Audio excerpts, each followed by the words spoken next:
Chapter 11. The Mystery of Sex. Transmutation. The 10th step toward riches. The meaning of the word transmute is, in simple language, the changing or transferring of one element or form of energy into another. The emotion of sex brings into being a state of mind. Because of ignorance on the subject, this state of mind is generally associated with the physical, and because of improper influences to which most people have been subjected, in acquiring knowledge of sex, things essentially physical have highly biased the mind. The emotion of sex has back of it the possibility of three constructive potentialities. They are, number one, the perpetuation of mankind. Number two, the maintenance of health. As a therapeutic agency, it has no equal. The transformation of mediocrity into genius through transmutation. Sex transmutation is simple and easily explained.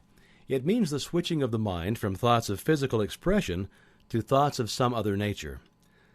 Sex desire is the most powerful of all human desires. When driven by this desire, men develop keenness of imagination, courage, willpower, persistence, and creative ability, unknown to them at other times. So strong and impelling is the desire for sexual contact that men freely run the risk of life and reputation to indulge it. When harnessed and redirected along other lines, this motivating force maintains all of its attributes of keenness of imagination, courage, or etc., which may be used as powerful creative forces in literature, art, or any other profession or calling, including, of course, the accumulation of riches.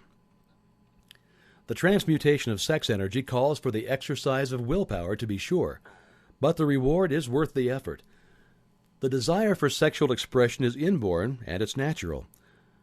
The desire cannot and should not be submerged or eliminated, but it should be given an outlet through forms of expression which enrich the body, mind, and the spirit of man. If not given this form of outlet through transmutation, it will seek outlets through purely physical channels. A river may be dammed and its water controlled for a time, but eventually it will force an outlet. The same is true of the emotion of sex. It may be submerged and controlled for a time, but its very nature causes it to be ever-seeking means of expression. If it's not transmuted into some creative effort, it will find a less worthy outlet. Fortunate indeed is the person who has discovered how to give sex emotion an outlet through some form of creative effort, for he has, by that discovery, lifted himself to the status of a genius. Scientific research has disclosed these significant facts. The men of greatest achievement are men with highly developed sex natures, men who have learned the art of sex transmutation. The men who have accumulated great fortunes and achieved outstanding recognition in literature, art, industry, architecture, and the professions were motivated by the influence of a woman. The research from which these astounding discoveries were made went back through the pages of biography and history for more than 2,000 years. Wherever there was evidence available in connection with the lives of men and women of great achievement, it indicated most convincingly that they possessed highly developed sexual natures. The emotion of sex is an irresistible force against which there can be no such opposition as an immovable body. When driven by this emotion, men become gifted with a superpower for action. Understand this truth, and you'll catch the significance of the statement that sex transmutation will lift one to the status of a genius. The emotion of sex contains the secret of creative ability. Destroy the sex glands, whether in man or beast, and you've removed a major source of action. For proof of this, observe what happens to any animal after it's been castrated. A bull becomes as docile as a cow after it's been altered sexually. Sex alteration takes out of the male, whether man or beast, all of the fight that was in him. Sex alteration of the female has the same effect.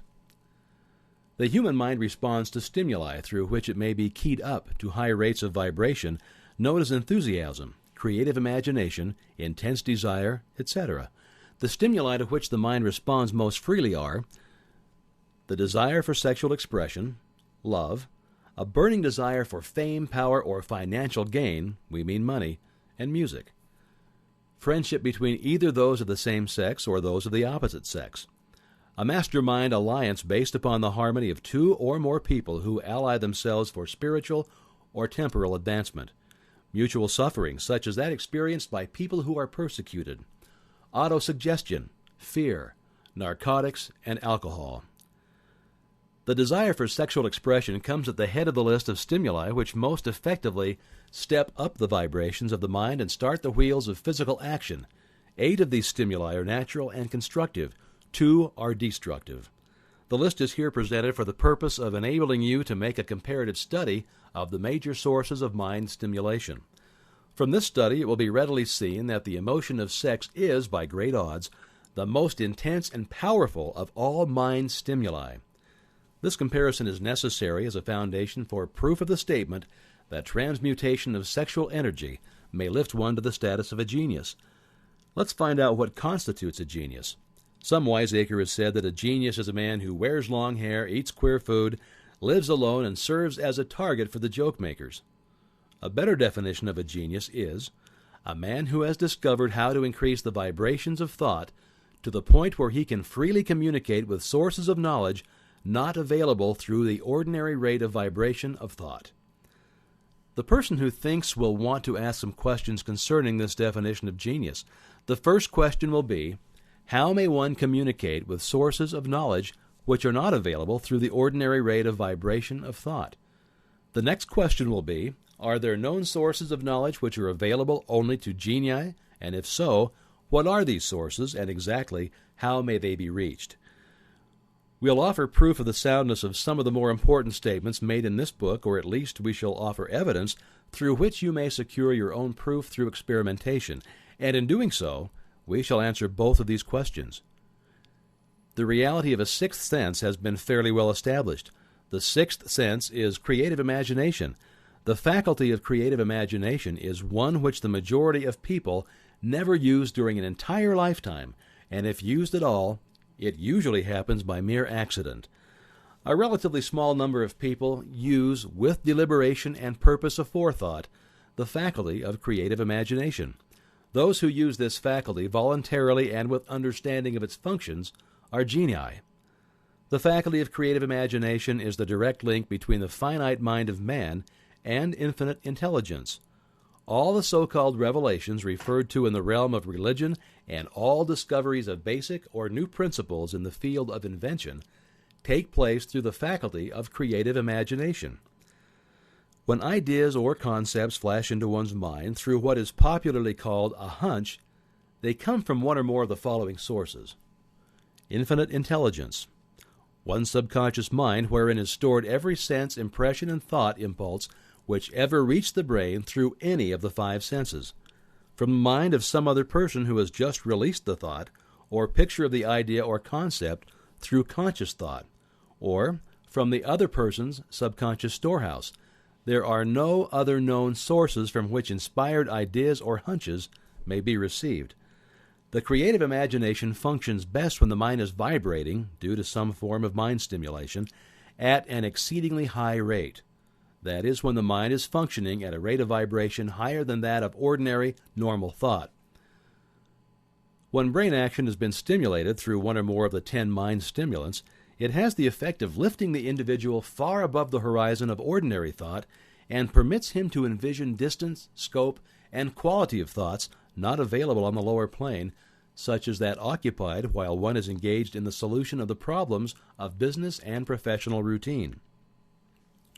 When lifted to this higher level of thought through any form of mind stimulation, an individual occupies relatively the same position as one who has ascended in an airplane to a height from which he may see over and beyond the horizon line, which limits his vision, while on the ground. Moreover, while on this higher level of thought, the individual is not hampered or bound by any of the stimuli which circumscribe and limit his vision while wrestling with the problems of gaining the 3 basic necessities of food, clothing, and shelter. He's in a world of thought in which the ordinary workaday thoughts have been as effectively removed as are the hills and valleys and other limitations of physical vision when he rises in an airplane. While on this exalted plane of thought, the creative faculty of the mind is given freedom for action. The way has been cleared for the 6th sense to function. It becomes receptive to ideas which could not reach the individual under any other circumstances. The 6th sense is the faculty which marks the difference between a genius and an ordinary individual. The creative faculty becomes more alert and receptive to vibrations originating outside the individual's subconscious mind. The more this faculty is used, and the more the individual relies upon it and makes demands upon it for thought impulses. This faculty can be cultivated and developed only through use. That which is known as one's conscience operates entirely through the faculty of the sixth sense. The great artists, writers, musicians, and poets become great because they acquire the habit of relying upon the still small voice, which speaks from within, through the faculty of creative imagination. It's a well-known fact to people who have keen imaginations that their best ideas come through so-called hunches. There's a great orator who does not attain to greatness until he closes his eyes and begins to rely entirely upon the faculty of creative imagination. When asked why he closed his eyes just before the climaxes of his oratory, he replied, "I do it because then I speak through ideas which come to me from within."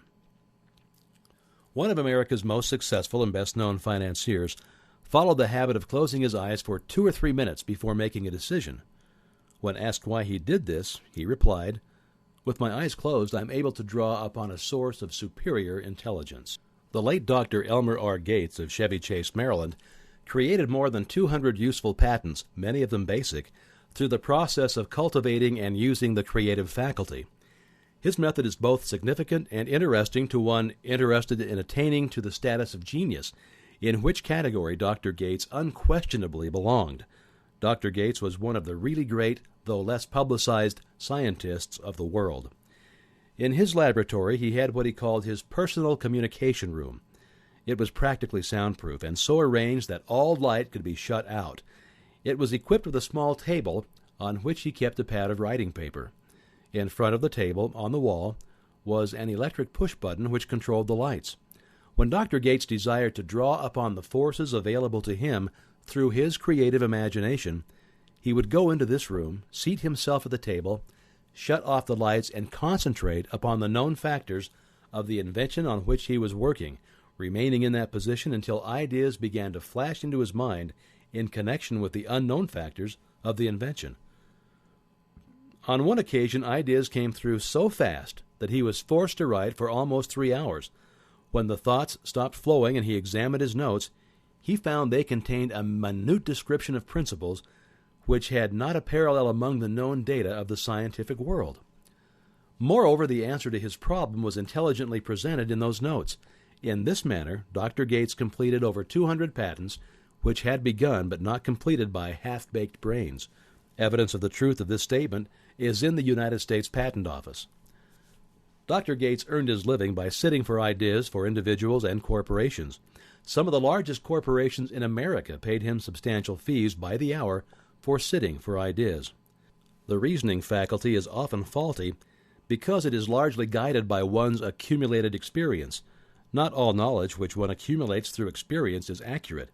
Ideas received through the creative faculty are much more reliable, for the reason that they come from sources more reliable than any which are available to the reasoning faculty of the mind.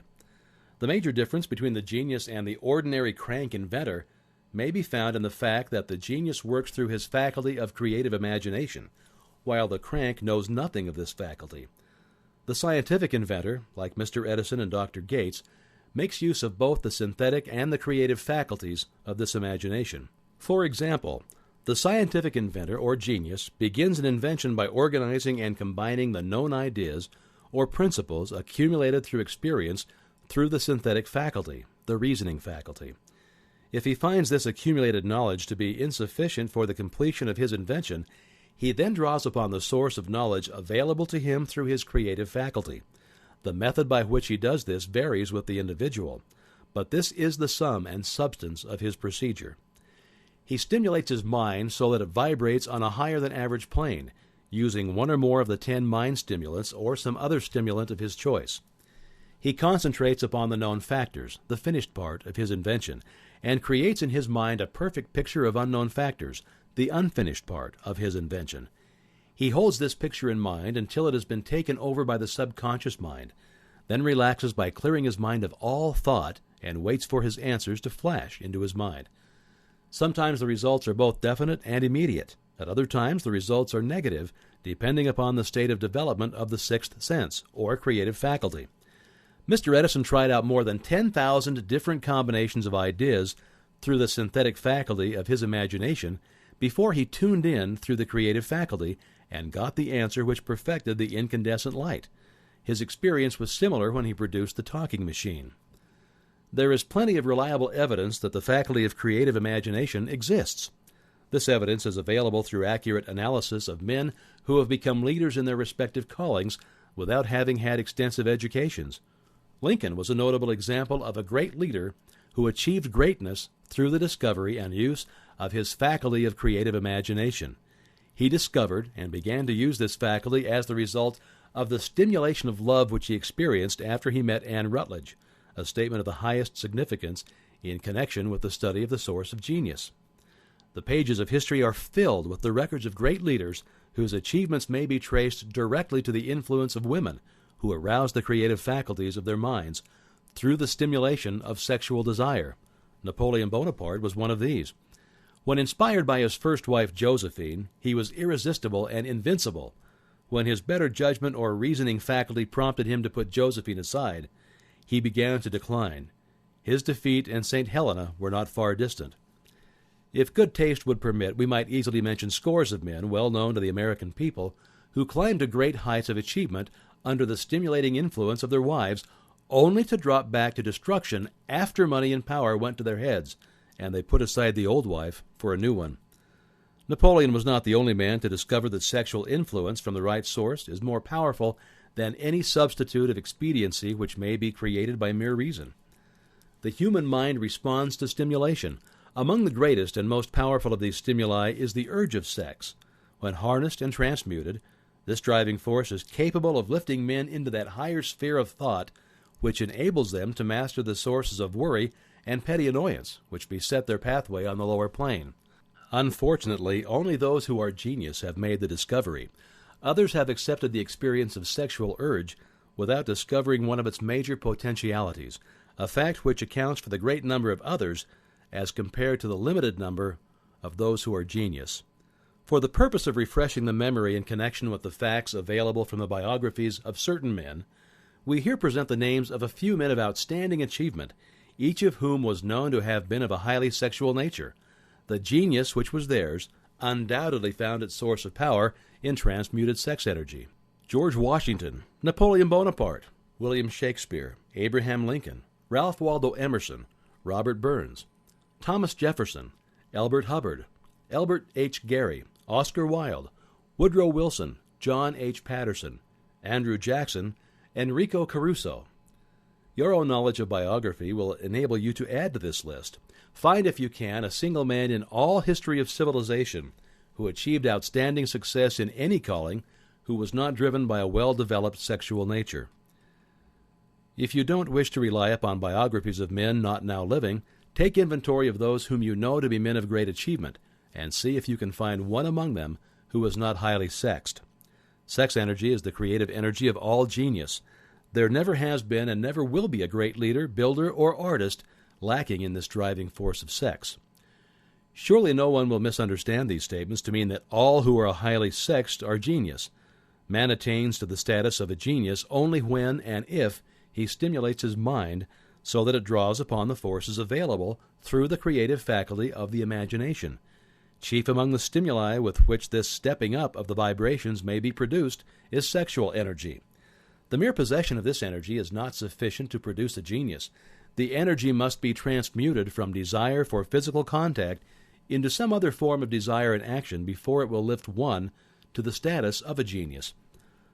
Far from becoming a genius because of great sexual desires, the majority of men lower themselves, through misunderstanding and misuse of this great force, to the status of the lower animals.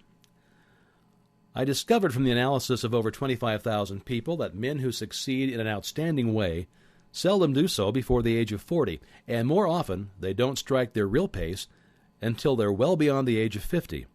This fact was so astonishing that it prompted me to go to the study of its cause most carefully, carrying the investigation over a period of more than 12 years.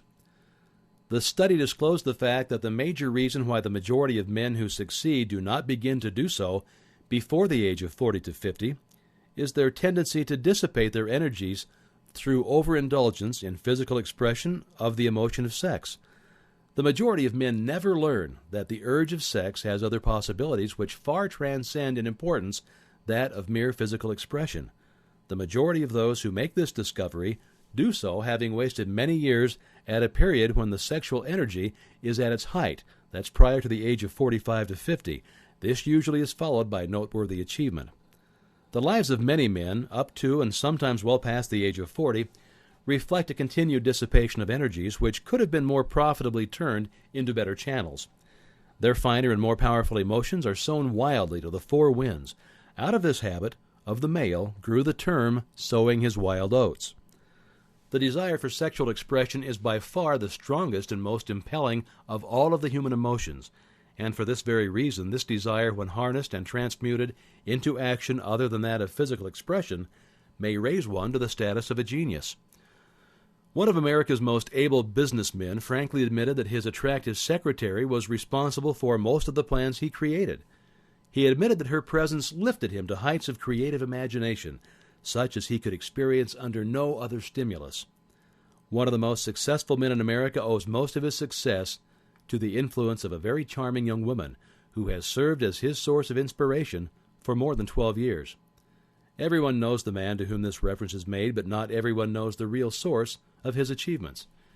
History is not lacking in examples of men who attained to the status of genius as the result of the use of artificial mind stimulants in the form of alcohol and narcotics.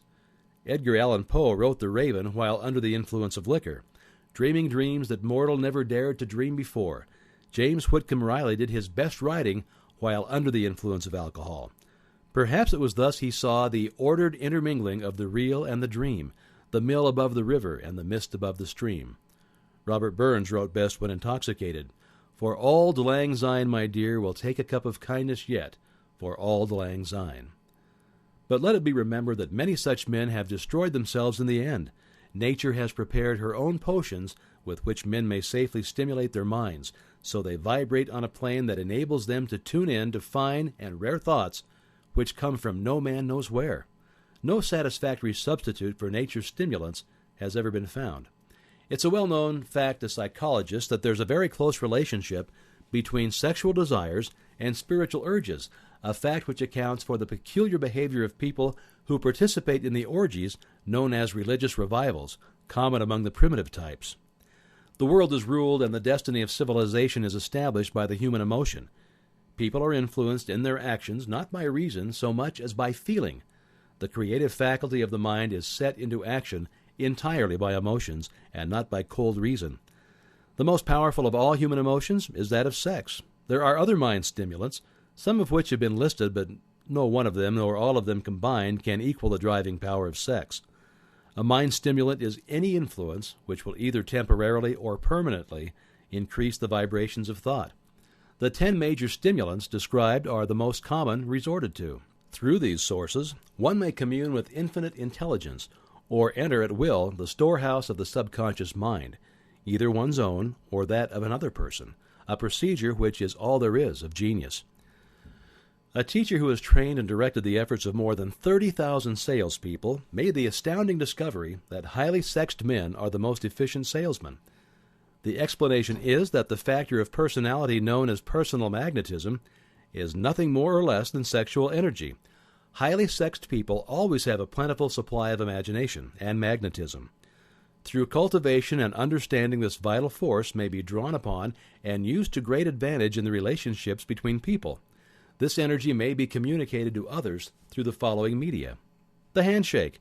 The touch of the hand indicates instantly the presence of magnetism or the lack of it. The tone of voice. Magnetism or sexual energy is the factor with which the voice may be colored or made musical and charming. Posture and carriage of the body. Highly sexed people move briskly and with grace and ease. The vibrations of thought. Highly sexed people mix the emotion of sex with their thoughts, or may do so at will, and in that way may influence those around them.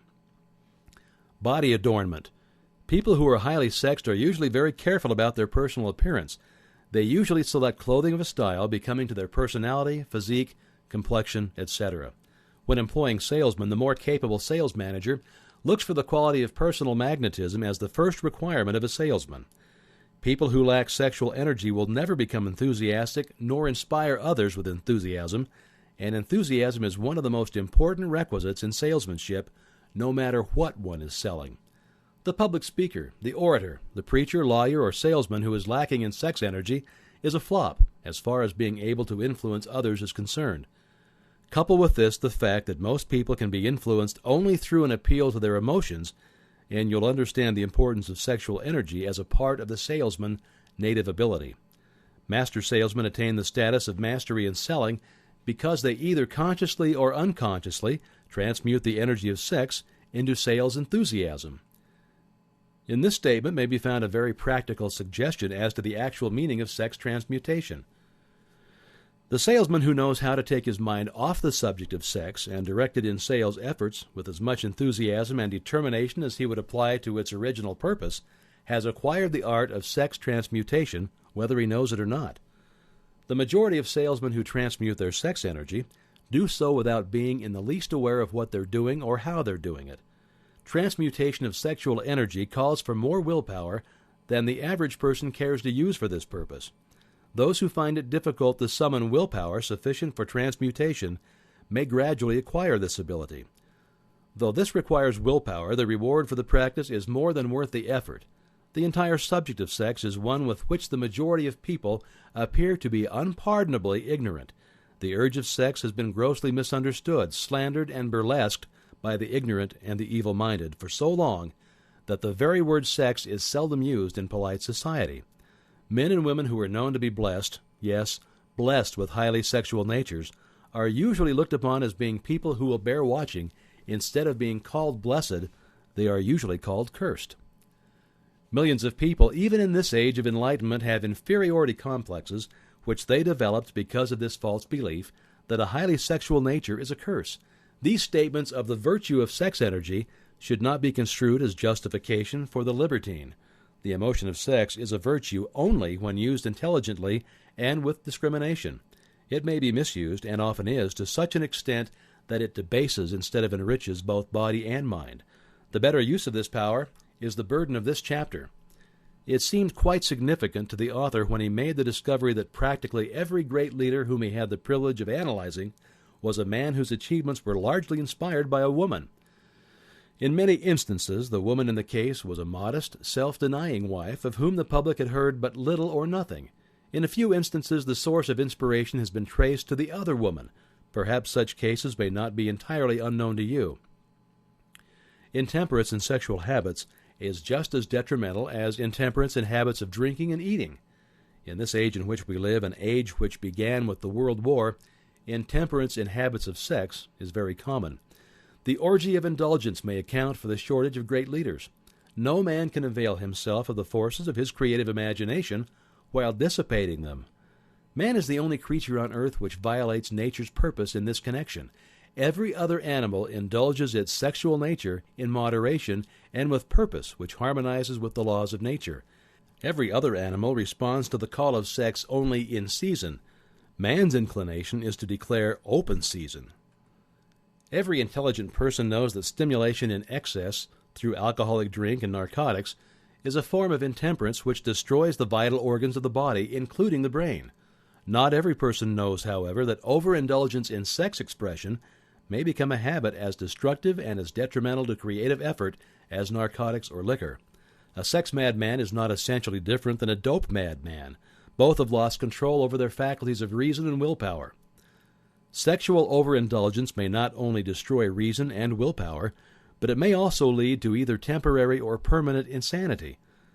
Many cases of hypochondria, imaginary illnesses, grow out of habits developed in ignorance of the true function of sex. From these brief references to the subject, it may be readily seen that ignorance on the subject of sex transmutation forces stupendous penalties upon the ignorant on the one hand, and withholds from them equally stupendous benefits on the other. Widespread ignorance on the subject of sex is due to the fact that the subject has been surrounded with mystery and beclouded by dark silence. The conspiracy of mystery and silence has had the same effect upon the minds of young people that the psychology of prohibition had. The result has been increased curiosity and desire to acquire more knowledge on this verboten subject, and to the shame of all lawmakers and most physicians by training, best qualified to educate youth on that subject, information has not been easily available. Seldom does an individual enter upon highly creative effort in any field of endeavor before the age of 40. The average man reaches the period of his greatest capacity to create between 40 and 60. These statements are based upon analysis of thousands of men and women who have been carefully observed. They should be encouraging to those who fail to arrive before the age of 40 and to those who become frightened as they approach old age around the 40-year mark. The years between 40 and 50 are, as a rule, the most fruitful. Man should approach this age not with fear and trembling, but with hope and eager anticipation. If you want evidence that most men do not begin to do their best work before the age of 40, study the records of the most successful men known to the American people, and you'll find it. Henry Ford had not hit his pace of achievement until he had passed the age of 40. Andrew Carnegie was well past 40 before he began to reap the reward of his efforts. James J. Hill was still running a telegraph key at the age of 40. His stupendous achievements took place after that age. Biographies of American industrialists and financiers are filled with evidence that the period from 40 to 60 is the most productive age of man. Between the ages of 30 and 40, man begins to learn, if he ever learns, the art of sex transmutation. This discovery is generally accidental, and more often than otherwise, the man who makes it is totally unconscious of this discovery. He may observe that his powers of achievement have increased around the age of 35 to 40, but in most cases he's not familiar with the cause of this change, that nature begins to harmonize the emotions of love and sex in the individual between the ages of 30 and 40, so that he may draw upon these great forces and apply them jointly as stimuli to action. Sex alone is a mighty urge to action, but its forces are like a cyclone. They're often uncontrollable. When the emotion of love begins to mix itself with the emotion of sex, the result is calmness of purpose, poise, accuracy of judgment, and balance. What person who has attained the age of 40 is so unfortunate as to be unable to analyze these statements and to corroborate them by his own experience? When driven by his desire to please a woman based solely upon the emotion of sex, a man may be, and usually is, capable of great achievement, but his actions may be disorganized, distorted, and totally destructive. When driven by his desire to please a woman based upon the motive of sex alone, a man may steal, cheat, and even commit murder. But when the emotion of love is mixed with the emotion of sex, that same man will guide his actions with more sanity, balance, and reason. Criminologists have discovered that most hardened criminals can be reformed through the influence of a woman's love. There's no record of a criminal having been reformed solely through the sex influence. These facts are well known, but their cause is not. Reformation comes, if at all, through the heart, or the emotional side of man, not through his head or reasoning aside. Reformation means a change of heart. It does not mean a change of head. A man may, because of reason, make certain changes in his personal conduct to avoid the consequences of undesirable effects. But genuine reformation comes only through a change of heart, through a desire to change. Love, romance, and sex are all emotions capable of driving men to heights of superachievement. Love is the emotion which serves as a safety valve and ensures balance, poise, and constructive effort. When combined, these three emotions may lift one to an altitude of genius. There are geniuses, however, who know but little of the emotion of love. Most of them may be found engaged in some form of action which is destructive, or at least not based upon justice and fairness toward others.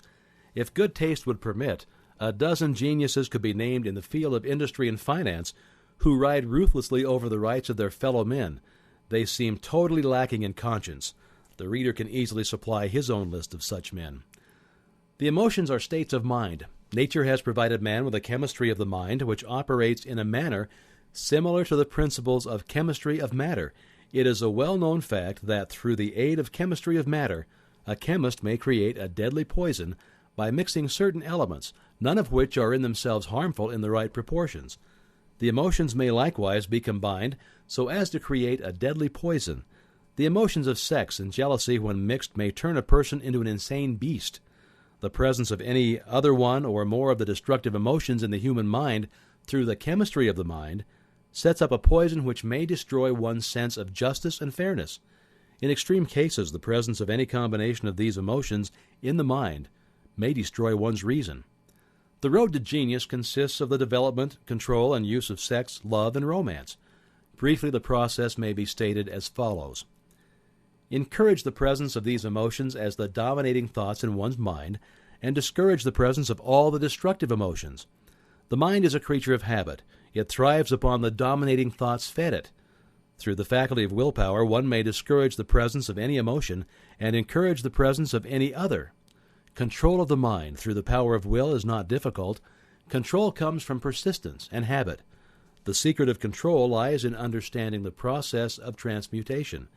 When any negative emotion presents itself in one's mind, it can be transmuted into a positive or constructive emotion by the simple procedure of changing one's thoughts.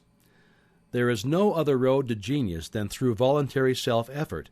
A man may attain to great heights of financial or business achievement solely by the driving force of sexual energy, but history is filled with evidence that he may, and usually does, carry with him certain traits of character which rob him of the ability to either hold or enjoy his fortune. This is worthy of analysis, thought, and meditation, for it states a truth, the knowledge of which may be helpful to women as well as men. Ignorance of this has cost thousands of people their privilege of happiness, even though they possessed riches. The emotions of love and sex leave their unmistakable marks upon the features. Moreover, these signs are so visible that all who wish may read them. The man who is driven by the storm of passion based upon sexual desires alone plainly advertises that fact to the entire world by the expression of his eyes and the lines of his face. The emotion of love, when mixed with the emotion of sex, softens, modifies, and beautifies the facial expression. No character analyst is needed to tell you this. You may observe it for yourself. The emotion of love brings out and develops the artistic and the aesthetic nature of man. It leaves its impress upon one's very soul, even after the fire has been subdued by time and circumstances. Memories of love never pass. They linger. They guide and influence long after the source of stimulation has faded. There's nothing new in this. Every person who has been moved by genuine love knows that it leaves enduring traces upon the human heart. The effect of love endures because love is spiritual in nature.